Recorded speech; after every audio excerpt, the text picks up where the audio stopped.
చిన్న చూపు.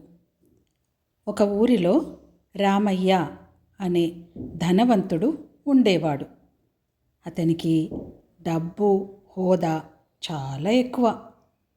తనకంటే తక్కువ స్థాయిలో ఉన్నవారిని, పేదవారిని రామయ్య ఎప్పుడూ చిన్న చూపు చూసేవాడు.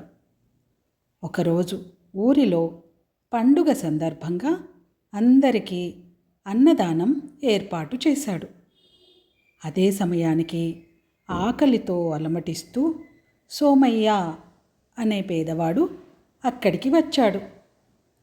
చిరిగిన బట్టలు వేసుకున్న సోమయ్యను చూసిన రామయ్య, "నీకు ఇక్కడ చోటు లేదు, వెళ్ళిపో" అని అవమానించి పంపించేశాడు.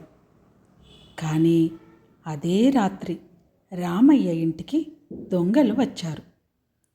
వాళ్ళు రామయ్య ఆభరణాలు, డబ్బు దోచుకొని పారిపోతుండగా అటువైపుగా వెళ్తున్న సోమయ్య దొంగలను గమనించాడు. తన ప్రాణాలను సైతం లెక్క చేయకుండా సాహసంతో దొంగలను పట్టుకుని రామయ్య ఆస్తిని కాపాడాడు. ఉదయం లేచి జరిగిన విషయం తెలుసుకున్న రామయ్యకు కన్నీళ్లు వచ్చాయి. నిన్న తాను చిన్నచూపు చూసిన పేదవాడే తన ఆస్తిని కాపాడాడని తెలుసుకొని సిగ్గుపడ్డాడు. తన పొరపాటును మన్నించమని కోరుకున్నాడు.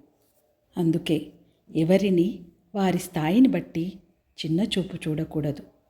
బాహ్యరూపం, సంపద ముఖ్యం కాదు, మనుషుల మంచి మనసే గొప్పది అని తెలియజెప్పే ఈ చక్కటి నీతి కథ మీకు నచ్చితే లైక్ చేయండి.